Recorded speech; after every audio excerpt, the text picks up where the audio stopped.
YouTube? Welcome back to Russ's Rad Reviews. Today I've got Cupcake with me to go over Dave Mathews Band first studio album, Under the Table and Dreaming. This album was originally released in 1994. It is a double album with 12 songs, so the songs are pretty freaking long. The singles that came off of this album were Ants Marching, Satellite, Jimmy Thing, and Typical Situation. The album was produced by Steve Lillywhite. It was mixed by Tom Lord Algood, or Algood, I don't know. As you can tell, we don't know anything about Dave Mathews Band. I hadn't heard about these guys until my physical therapist was like, hey, review this, so thank you. Is it anonymous? It's anonymous, right? Sure. Thank you, anonymous, not unanimous. All right, so Cupcake, let's talk about the cover. Here's the album. The cover is, it's okay. It's average, I'd say. I'd say it's average. I'm not really sure what the title's called Under the Table and Dreaming, and that looks like a carousel ride, or carousel, I don't even know what the hell it's called. Carousel, something like that. Something like that. But it's kerosene. Yeah, I'm not really sure what the cover has to do with being under the table and dreaming. In terms of like overall artwork though, your inside sleeves are blank, right? The back side is the back is kind of freaky. It's just, I don't hate the back, but it's just like a zoomed in thing of over here or something. Yeah. So you've got your regular white sleeve. The paper's actually pretty thick, which is nice. It protects the records well. This is a reprint, 2014 reprint. The record is super, super thick, which is nice. It means you're going to get a lot of play quality. Probably 180 gram vinyl for those audiophiles out there. The actual label here on the record is literally like a zoom in of this. Yeah. Which I guess is pretty cool. The colors are pretty neat, but nothing really special about the artwork. If I was going to grade this for artwork, to be honest, I'd probably give it like a 6 out of 10. Yeah, I can agree with that. The colors are nice, but it's just, it's average, So anyway, the album starts off with the best of what's around, followed by What Would You Say, followed by Satellite. And then you go over to side B, and it starts off with Rhyme and Reason, followed by Typical Situation, followed by Dancing Nancy's. So that's the first record. The second record starts with Ants Marching, followed by Lover Lay Down, and then Jimmy Thing.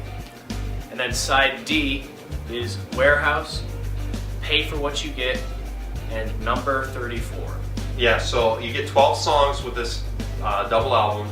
They're long. They're very long. 3 songs on one side, so they're what, 5 or 6 minutes long? Like that, yeah. Some of them felt like 10. I don't know if they actually were that long, but they felt long. They were very, very long. Both of us had never heard of Dave Mathews Band before this album, so I feel our opinion was a little bit honest because it was a first impression. Voice crack. We both agreed that the instrumentals with this band is spot on. Like, these guys are amazing. They can rock. They can do it. These guys are amazing. Like, they take these jazz influences with the classic rock. It's amazing. Amazing instrumentals. And then there's the vocals. And you said something, John, I'll let you say, because I can't work as well as you did, but you said something about the vocals. If you put distortion on some of these instruments, this would be a hard rock album. Except for the vocals. The vocals sound like a different kind of band or something. I don't know. If it was all instrumentals, awesome album. Yeah. But with the vocals, it kind of just like lessens the song quality because the melodies of the songs instrumentally are really good.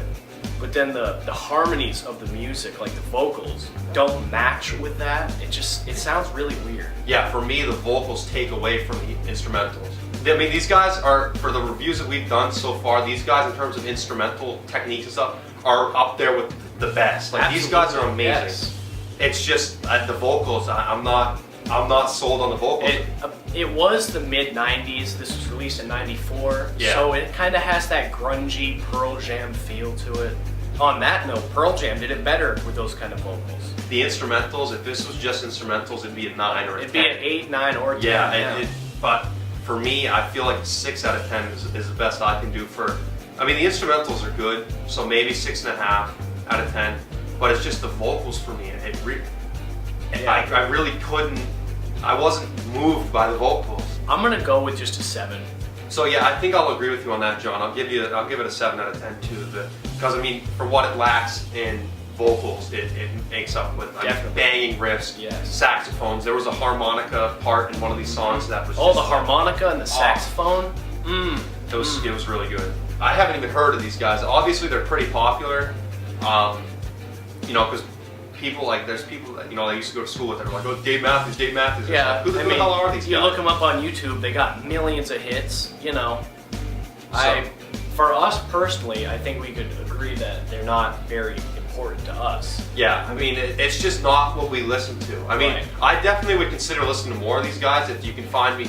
You know, maybe you guys can leave a comment below, like songs that have good lyrics in them, or what you guys think have good lyrics in them. I mean, in terms of how it holds up today for me, I mean, they reprinted the album, so you got to take that into account. Yeah, like they're doing fine. They're probably very popular, but just for us personally, I'm gonna give it a 6.5 out of 10 for how it holds up today. I'll agree.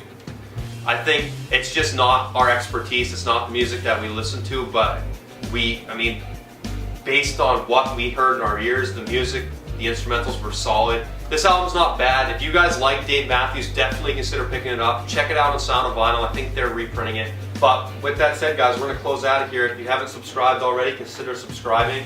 Like or dislike the video. Leave us a comment. Add us on Snapchat. John's gonna add it right here. Check us out on Instagram. That's where you can stay up to date with which albums are coming out for reviews and stuff. And thank you very much for watching, and we will see you in the next review. Oh, it feels so much better to do my ass doesn't hurt.